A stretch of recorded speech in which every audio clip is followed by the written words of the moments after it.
皆さんこんにちは、おでこです。捨て活をしてたくさんのものを手放してきましたが、今回はその中でも手放したら貯金が加速したなと思うものを10個ご紹介します。皆様の捨て活の後押しになったり、財布の紐がちょっと硬くなったり、なんだかワクワクするなと思っていただければ嬉しいです。捨てたら貯金が加速したもの、一つ目は服です。着ていない服を手放して少ない服で過ごしてみると、驚くほど服にかかるお金が少なくなりました。服に妥協はせずに、それでも服代を減らすには、どれだけ安く服を買うかよりも、買う枚数を減らすことの方が私には近道でした。例えば3000円の服も5着買えば年間の服代は1万5000円です。だけど1万円の服を1着だけなら年間の服代は1万円です。自分が気に入った服がたまたま安ければそれが何よりなのですが、どれだけ安く買うかよりも、どれだけお気に入りの1着を買うかに重きを置くようになってからの方が、年間の服代はぐんと安くなりました。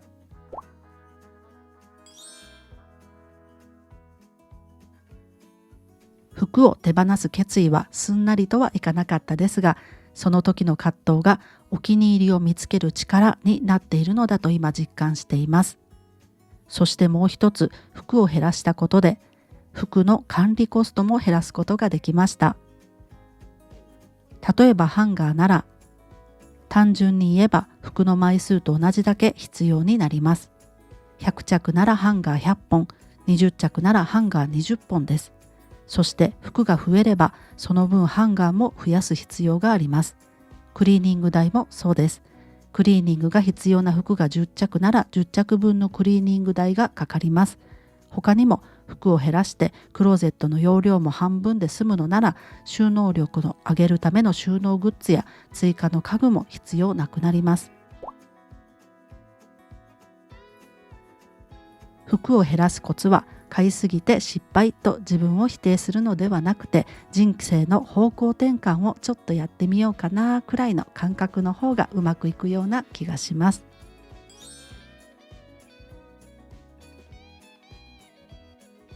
捨てたら貯金が加速したもの、2つ目はオタクグッズです。コンサートだけでなく握手会に行くほどアイドルファンをしていた私ですが、少数精鋭のグッズだけ残して他は全て手放しました。プロ野球も大好きですが、必要以上のグッズは買いません。グッズを買い漁っていた時は、好きとか応援したいという気持ち以上に、全部揃えてなきゃファンじゃないとか、濃いファンだと思われたいとか、そんな気持ちが少なからずあったように思います。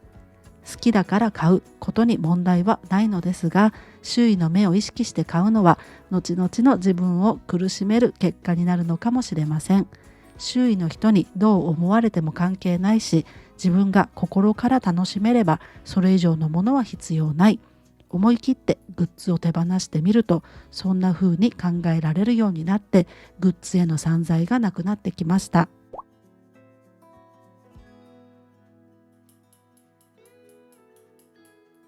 捨てたら貯金が加速したもの、3つ目は身の丈に合わないものです。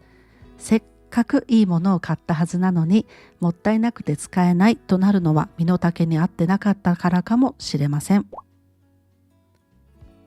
ホテルのようなふわふわなタオルに憧れて予算以上のものを買ってみたら、洗濯のたびに劣化していくのが気になって、結局サブのタオルばかり使っていた過去があります。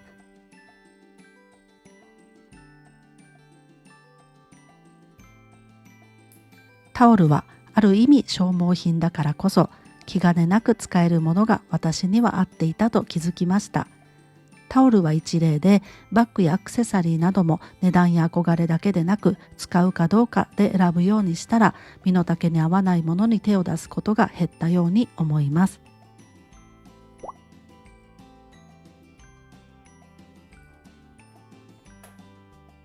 捨てたら貯金が加速したもの、4つ目は掃除グッズです。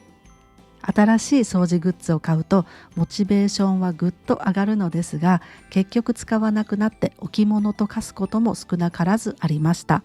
ただの置物ならまだいいのですが、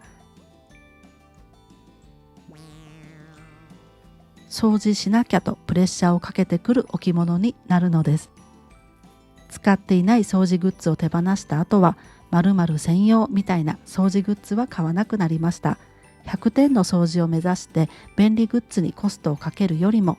50点でいいから気づいた時にパッとやることの方が私の性格には向いていたようです。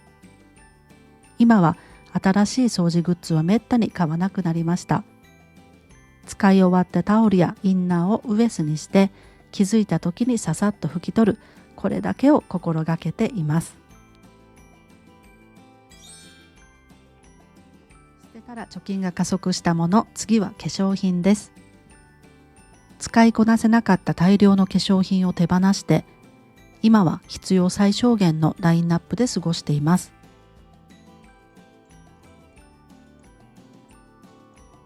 浪費家時代は化粧品を集めるだけ集めてそれで満足していましたが、数を減らして自分の最小限を知れたことでむやみに種類を増やすなんてことがなくなりました。メイク用品も同じで、自分の最低限を知れたことでこれだけあれば十分と思える定数を作ることができました。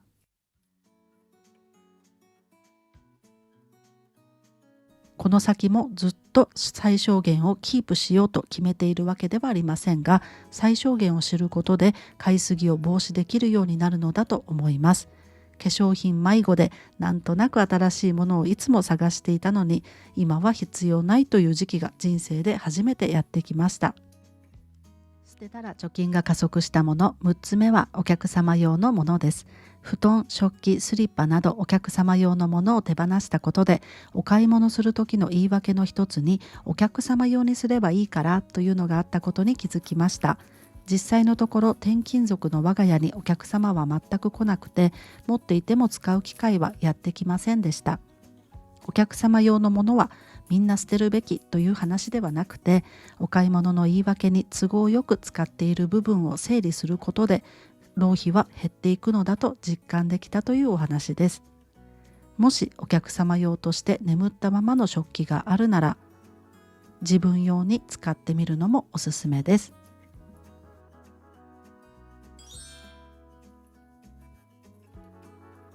捨てたら貯金が加速したもの、7つ目はメルカリで売ることです。もう一つお買い物の言い訳となっていたのが、最悪メルカリで売ればいいからとりあえず買っちゃえというものです。メルカリはめんどくさくて結局売ることさえしないのに、いつかのための梱包資材といつまでも売りに出さない不要品、そういうものが家中にあふれていました。メルカリ出品を楽しめる方はいいのですが、まとめてリサイクルショップに持ち込む方が私には向いていました。使い終わったものをどう処分するのか、出口まで考えてから買うことも学べましたが、処分の第一選択肢は自分で使い切るにしたいというのが今の気持ちです。そして自分で使い切るを処分の第一選択肢にしておくと、安易に物を増やせなくなって、それが物欲のストッパーにもなるのだと思います。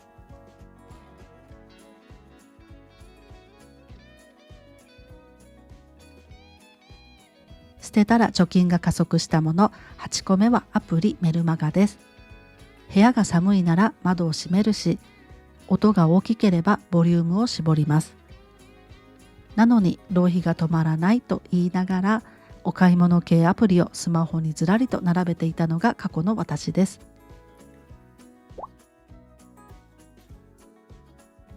そもそも知らなければ欲しくもならないし、知っているからこそ欲しくなる。クローゼットやキッチンのものを手放すのと同じように、スマホの中身も捨て活をしたら、物欲の世界からつまみ出されたような、現実世界に戻ってきたような、そんな感覚になりました。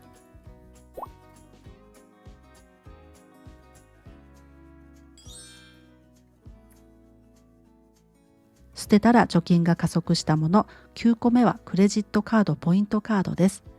クレジットカードやポイントカードをお財布にずらりと並べて意気揚々とお買い物へ出かけていたこともありましたが、今はクレジットカード2枚、ポイントカードは厳選したアプリだけになりました。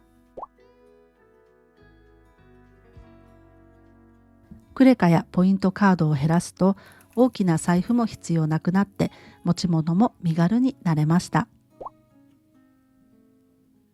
割引やポイントでお得に買うことも大切なのですが、買わない環境を整えることの方が浪費が減ったと感じています。捨てたら貯金が加速したもの。最後はゴミです。すっきりした部屋を保つことも浪費をやめることもあっと驚く裏技で一発逆転でなんとかなるというものではなくて、日々の暮らしをコツコツすることで気づけばこうなっていたなというものなのかもしれないなと感じています。そのためにも目の前にある自分にできることを淡々とこなす。私にとってそれがゴミの片付けでした。悩まずに捨てられるものから捨てていく。地味すぎるけど意外とこんなことが手放し上手への一歩なのかもしれません。ゴミが見えていないと視界もきれいでちゃんとした人間になれたような満足感もありました。ただゴミを捨てただけなのですが、お買い物以外で自分を満足させられることを見つけていければ浪費に逃げることもなくなるのかなという実感があります。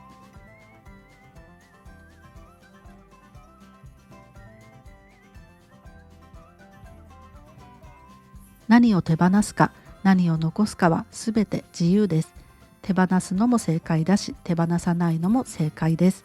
だからこそ一つ一つ自分で考えて自分で決断して、その積み重ねが物欲から離れていく力になるのではないかと思っています。それでは今回の動画はここで終わりです。次回の動画でお会いしましょう。最後までご覧いただいてありがとうございます。